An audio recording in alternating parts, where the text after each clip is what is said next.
All right, let's dive in. Today, we're going to unpack the absolutely immense and fascinating story of Canada.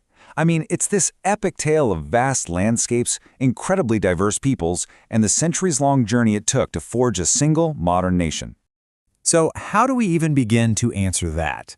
Well, first, you've got to wrap your head around the sheer scale we're talking about here. Canada's geography is just as diverse as its people, and trust me, that vast, often challenging landscape has shaped every single chapter of its story.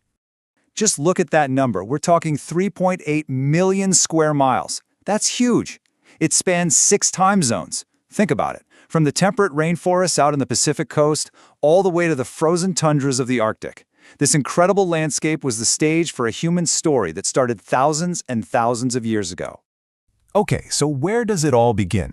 The story of people here starts with that first great migration into the Americas. And you have to picture this. It was a journey that happened way back when much of the continent was still covered in ice. Now this timeline, this is where things get really interesting.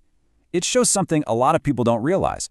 European contact in what is now Canada actually predates Columbus by almost 500 years. Yeah, you heard that right. Around the year 1000, you had Vikings, led by Leif Erikson, who set up a settlement in Newfoundland. And of course, they encountered the indigenous peoples who were already living there. And over thousands of years, these first peoples developed these incredibly complex societies, each one perfectly adapted to its specific environment. I mean, you had the farming communities of the Iroquoians in the east, the nomadic Cree who followed the bison herds across the prairies, and the totally unique Inuit culture way up in the far north. This land was home to this rich, vibrant mosaic of nations long before any European flag was ever planted. Right, so after John Cabot's voyage for the English crown, everything started to change. Suddenly, Europe's great powers turned their eyes to North America, and that sparked this fierce competition for territory and, maybe most importantly, for the super lucrative fur trade. And this is a fantastic breakdown of the two very different ways France and Britain went about it. Their approaches and their legacies, you can still see them echoing through Canada today. So you have the French, who are all about the fur trade. They pushed deep into the continent along the St. Lawrence River and really relied on alliances with First Nations. That created the sprawling trade-based empire. Then you have the British. They were focused more on settlement along the coast, and they set up the super powerful Hudson's Bay Company to just dominate the fur trade around Hudson Bay. Theirs was a more compact agricultural and commercial society. And, well, you can see how this set the stage for a massive culture clash. 1608. This is a huge year. It's when Samuel de Champlain founded Quebec City. And look, this wasn't just some trading post. No way. It became the strategic and cultural heart of New France. It gave the French this powerful foothold that would basically define the entire region from within 100 years. So you have these two giant empires with competing interests, not just in North America, but all over the globe. It was pretty much inevitable that it would all lead to war. And this wasn't just any war, it was a global conflict that would permanently, and I mean permanently, change the map of the continent.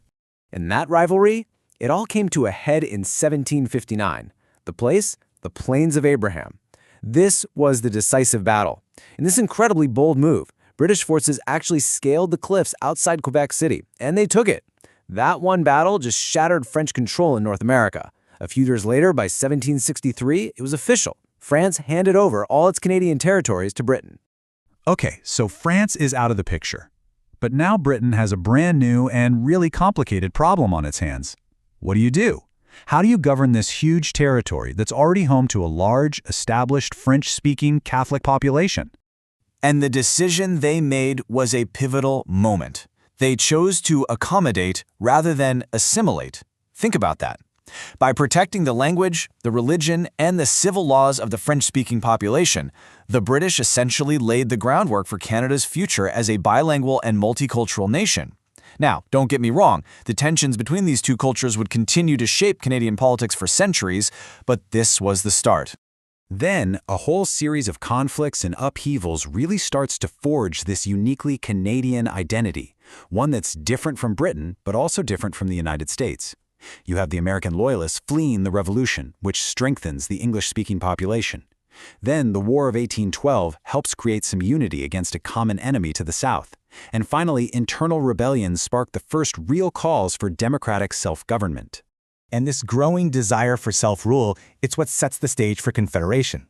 This push for reform leads to official recommendations for something called responsible government. And pretty soon, all these separate colonies in British North America start to realize, hey, maybe if we unite, we'll be stronger, both economically and politically. And there it is, July 1st, 1867. The Dominion of Canada is born. Now, it wasn't full independence, not yet, but it was a massive step. Canada was now a self-governing entity within the British Empire, with Ottawa chosen as its brand new capital. So, the Dominion is formed, but now the real work begins. The new country had to somehow unite itself from coast to coast, a truly monumental task of nation-building, and at the same time, figure out its place on the world stage. A big part of that nation-building was the Canadian Pacific Railway, which was just an incredible engineering feat that physically tied the new country together. But, and this is a huge but, this westward expansion came at a terrible cost. It led to violent confrontations with the Métis people who were fighting to defend their lands. And it brought about these devastating assimilationist policies. The most notorious of these, of course, was the residential school system, a deeply tragic and dark chapter in Canada's history. Then came the World Wars, and Canada's immense contributions were really a crucible for its national identity. Especially in World War I, that stunning victory at Vimy Ridge, it was seen by many as the moment Canada finally stepped out of Britain's shadow and proved itself on the world stage. This newfound confidence and international respect directly fueled the push for more autonomy from London. Of course, the wars also created deep divisions back home, especially over military conscription, which really drove a wedge between English and French Canadians. So with Canada earning all this respect on the world stage, its relationship with Britain just had to change. It began to fundamentally shift. And a key piece of legislation was about to formalize this new reality, really setting the stage for full independence. 1931, the Statute of Westminster. You have to remember this one, because this British law was a total game changer. It granted Canada and other British dominions full legislative autonomy. It essentially recognized them as independent nations, all part of a new thing called the Commonwealth. All right, so in the post-war years, Canada is finally completing its long journey to sovereignty. But at the same time, it's grappling with all these new questions of identity. What does it mean to be Canadian? This whole era saw huge changes. The Quiet Revolution completely transformed Quebec society, multiculturalism became official national policy, and Canada carved out a new role for itself as a middle power and peacekeeper during the Cold War.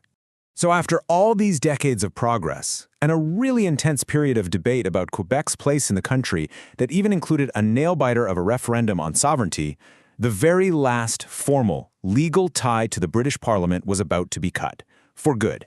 And then, in 1982, the Constitution Act was signed. This patriated the Constitution. That's kind of a formal word, but it just means Canada finally brought its most important legal document home from Britain. This landmark act gave Canada the power to change its own constitution without asking for Britain's permission, cementing its status as a truly, fully independent nation. So when you look back, from the first waves of migration and the clash of empires, to all the political compromises and cultural celebrations, Canada's story is really one of a continuous and often very difficult effort to build a single nation out of all that diversity. It really makes you wonder, doesn't it?